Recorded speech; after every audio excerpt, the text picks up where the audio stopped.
Coming up tonight on YCN News, it's officially ice out on Lake Sunapee.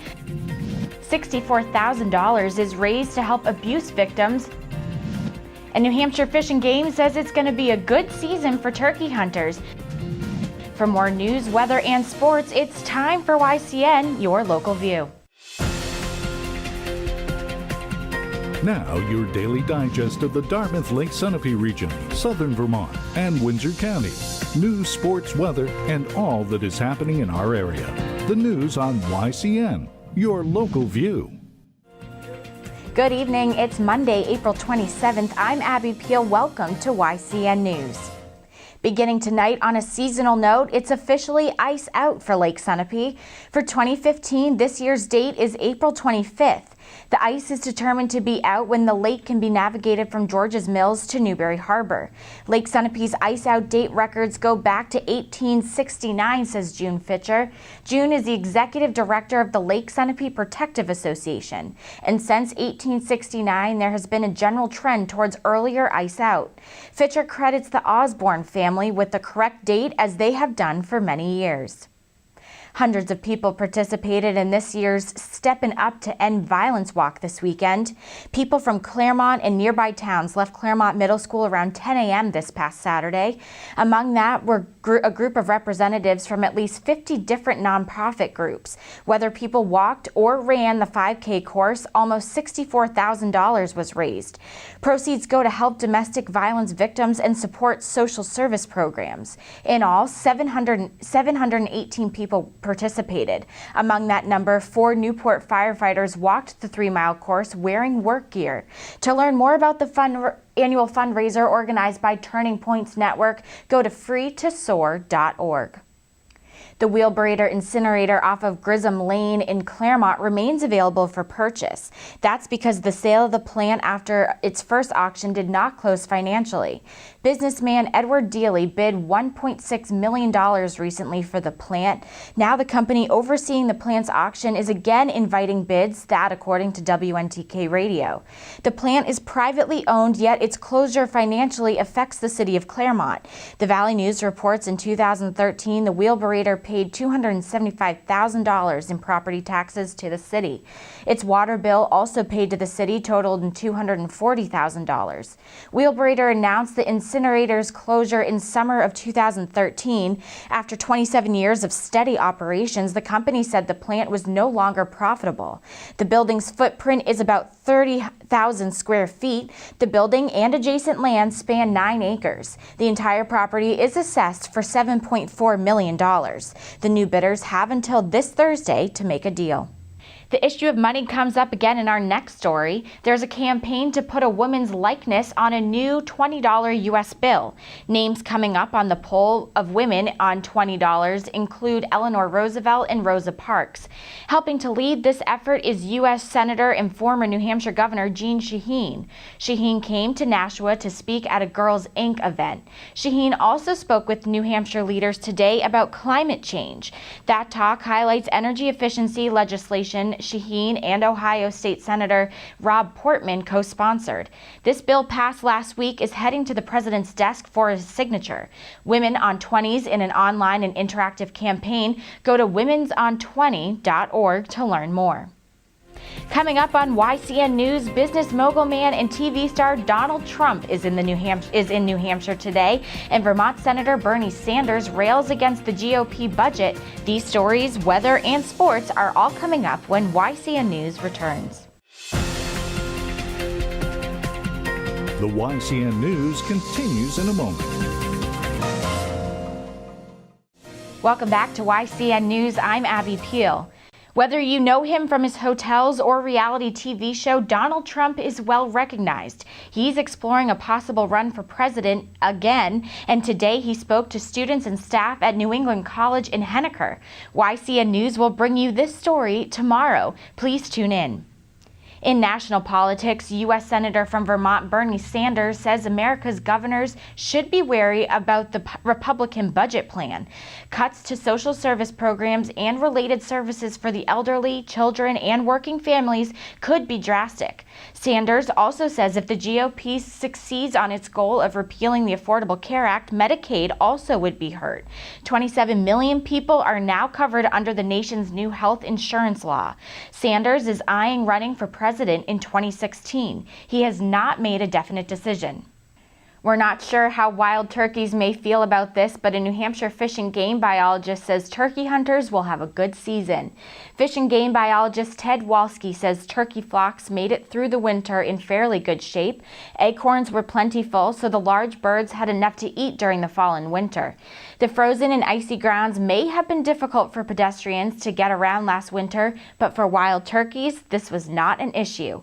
Walski says this enhanced the birds' mobility, especially during December and January. It became less easy for the birds when snowfall after snowfall from late January through the end of February made it tougher to move and escape predators.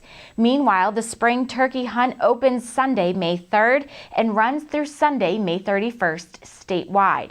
Avoid clothes with the colors red, white, and blue, as well as black, as these are the colors of the male turkey. Wearing blaze orange is best, especially a vest or hat. A New Hampshire turkey license is required for hunters of all ages. To learn about wild turkeys and hunting, you can do so at the website listed on the screen. Coming up next on YCN News in tonight's Kearsarge Chronicle, Lynn Solomon interviews New London Fire Chief Jay Lyon on volunteer opportunities when YCN News continues. The YCN News continues in a moment. Welcome back to YCN News. I'm Mike Pizzone. We saw a little sun out there today, but we also saw a fair share of showers, which hopefully should be it as far as rain goes for the rest of the week. Showers should wind down by about 10 o'clock this evening with a low of 38 degrees, and then skies will become partly sunny tomorrow with a high of 59 degrees and wind gusts of up to 15 miles per hour. Skies will remain partly cloudy tomorrow evening with a low of 38, and then give way to mostly sunny skies Wednesday with a high of 65 degrees and a low of about 40 Wednesday evening. Now let's take a look at our community calendar to see what's happening in the area. The Richards Free Library on North Main Street in Newport, New Hampshire is hosting a popsicle stick experiment tomorrow at 3:15 p.m. Children will work together to help build a long chain of popsicle sticks and then destroy it. There is no cost to participate, and you can call the number on the screen for more information. The Rockingham Free Library in Bellows Falls, Vermont will host a free Better Business Bureau program called Scams and How to Avoid Them tomorrow at 6 p.m. Call the number on the screen for more information. AquaZone, a supervised playtime at the Upper Valley Aquatic Center in White River Junction, Vermont, will be held tomorrow from 4:30 to 7 p.m. Cost is $8 per child and is open to children ages 5 through 13. Call the number on the screen for more information. Friday seemed to be a good day for scoring runs, as area baseball and softball teams put up numbers better suited for a football scoreboard than anything spring sport related. And nothing in the area was more high scoring than the Fall Mountain baseball team's bout with Muskoma. The teams needed all 7 innings to determine a victor, as Wildcats ace Brandon Heath shut down Muskoma in order in the home half of the 7th to wrap up a 16-14 win and a 3-1 start to the season. Fall Mountain led 13-3 heading into the bottom of the 4th, with help from this 3-run bomb to left field by Zach Malaeus for what was his first career home run. But Muskoma stormed back over the next 3 innings, pulling within 2 behind RBI from Walter Hammond, Derek French, and Billy O'Connor. The Royals benefited greatly from the effort of Tyler Warner on the mound, as the freshman surrendered just 2 runs on 2 hits and 3 1/3 innings of relief to make the comeback possible. Unfortunately for Muskoma, however, Fall Mountain's lead proved too big in the long run as the visiting team was able to clinch its 2nd straight victory. I spoke with Malaeus after the game, who said he was happy to get the win, but added that he and his teammates still have plenty to work on as the season progresses. We got the win. We definitely could have played better. I think we need to drop down on the errors and play more as a team, and we'll definitely move forward. We feel good. We're a good team. We're a young team, but we feel good about how we play and what we're going to do. So. I also spoke with Fall Mountain coach Guy Service, who gave Muskoma a lot of credit for not giving in and making it a game late. We had a huge lead going into the game here, and I ended up throwing a couple extra pitchers that, don't pitch a lot. I figured, we were up big. I might as well give everybody the opportunity. Hats off to them. I mean, they came back and started hitting the ball. We didn't make a couple key plays there. I ended up having to go with another pitcher that I didn't want to use today, but unfortunately you need that to get the win. This whole season we put up runs. It's hats off to them. They're swinging at good pitches. It comes down to timing. The more reps you get seeing at the pitch, it's still early in the season. It's cold. Sure, we got a few extra hits, but with that right there. Both teams are back in action today as the Wildcats will host Newport and Mascoma will travel to face Newfound. The Fall Mountain softball team also topped Mascoma on Friday, improving to 2-2 on the season with help from a complete game effort from Leah Shaw in the circle. Shaw surrendered 7 hits and 4 walks while striking out 11.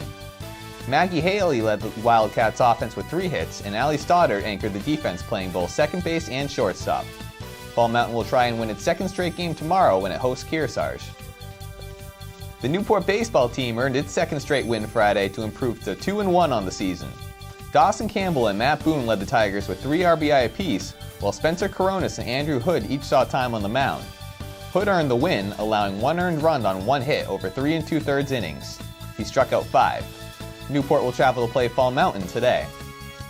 The Bellows Falls baseball team also put up a pair of touchdowns in its win over Mount Anthony on Friday, benefiting from big days at the plate from Austin Stack and Brady Illingworth. Stack drove in 3 runs on 2 hits, while Illingworth plated 2 on 1 hit.